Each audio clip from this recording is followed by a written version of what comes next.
My family and I have really enjoyed traveling the last few years. That has become something where my husband and I were like, we don't want to give more stuff. We want to give more experiences, and we want to build like core memories for our children that are like a family culture of adventure and exploration and experimentation and like a willingness to try new things. Travel really gives us the chance to do that. So I plan a lot of the itineraries. Like that's kind of my role in the family as I schedule everything out. Very detail oriented, sewing also. But it means that I have a lot of control. So one of my goals for this particular trip was, what happens when I have no control? Is it possible for me to create a handmade like suitcase? Not really a wardrobe, right? Because you don't take everything you own when you travel, but is it possible for me to pack handmade when I have no control over where we go or what we do? I think when a lot of us sew, we tend to make stuff that we're like, oh, that looks like it's fun, or I love that pretty dress, or I like the picture of that, or I like somebody else's version of that. We don't always plan our sewing to fit into our lives. We kind of make our lives fit into our sewing, right? And so in this situation, I thought, like, I want to see if I'm in the situation that almost everybody finds themselves in, where I don't know what's going to happen and I don't have any control over it, but I do want to look and feel my best. I want to feel like I'm dressed appropriately. I want to feel like I can be proud of how I show up. I want to feel good. I want it in my body. I want my clothes to feel good on my body. And I want to be able to fully participate in every activity that comes to me. And so that was the goal for this particular trip. Israel is this really complicated place. Most of us, when we think about it in the modern world, forget that it didn't exist until 1967.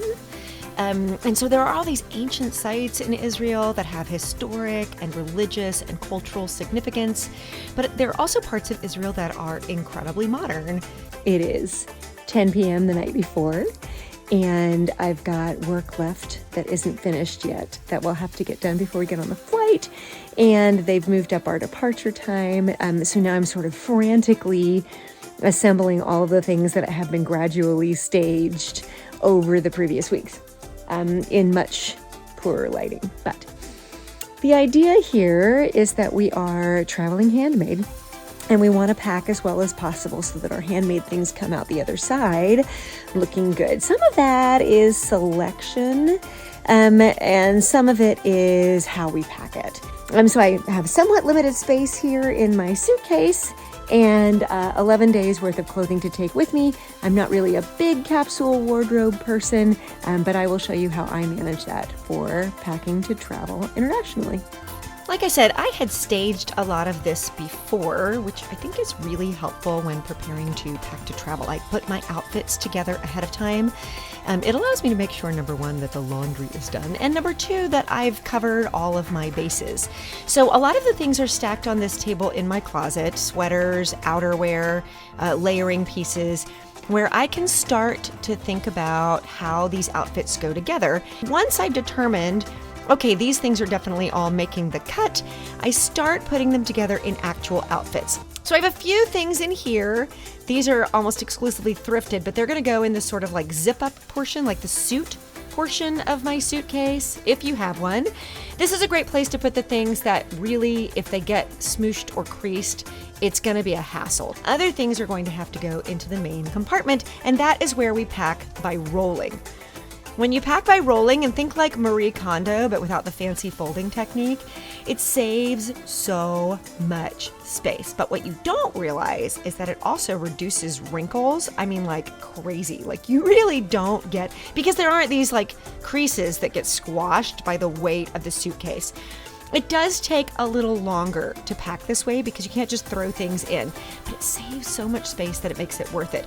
You also can squeeze things in when you roll them up this way and super squash them together. The drawers in my dresser are packed exactly the same way. I squeeze things into the drawers of my dresser in exactly this manner by rolling them up and smooshing them together. Because the other hidden benefit of packing like this is that you can see everything when you pack your things all together in this way.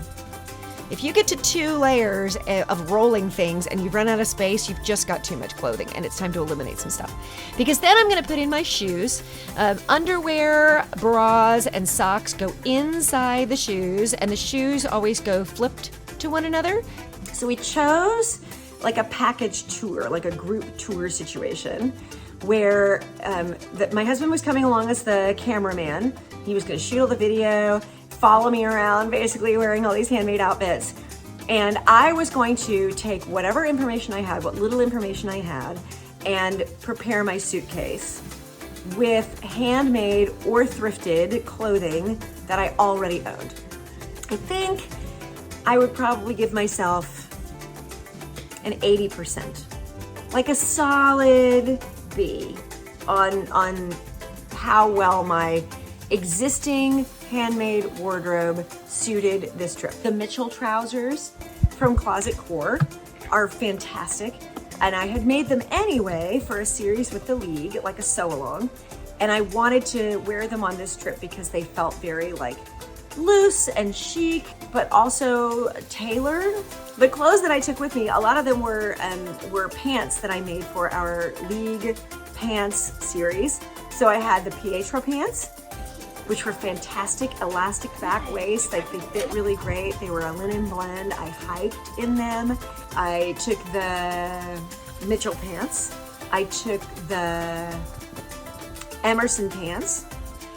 The real winners for this trip, from a handmade garment standpoint, were the basics. That I took like multiple striped t-shirts. This was one of them. I have a long sleeve one that's like an orangey color. I've got, this is another one, this Dawson tee where I made a mistake and I covered it with a little patch. I took this t-shirt, another Dawson tee, but in like a really nice stretchy jersey. And that tank top, I took a Zoe tank to go layer underneath things. The t-shirts were the big winners. The other big winners, the Blackwood cardigan, I had in merino wool, fantastic, goes with everything. I took the Pona jacket, which is like a sweatshirt fabric. I made this jacket. It's meant to be woven, but I made it out of this woven sweatshirt fabric. The challenge was, can I travel handmade when I can't pick and choose the itinerary? I can only pick and choose the clothing. If I was gonna think of a takeaway for this experiment, would be build a wardrobe of basics. Build a wardrobe of clothes that feel good to wear, not necessarily comfortable clothes like stretchy pants and stretchy shirts, but rather clothes that feel good to wear, and then those become your go-to travel clothes. Thank you, Israel, for everything you taught us. I hope it's illustrative and informative for you to think about, how can I create a wardrobe of basic garments, classic garments that feel good to wear, so that when I pack, or when I get dressed, or when I prepare for any activity and I don't know the outcome or the details, I know I'll feel good in the clothes I'm wearing. I hope that this trip to Israel helped to illustrate that for you. Have fun sewing, you guys.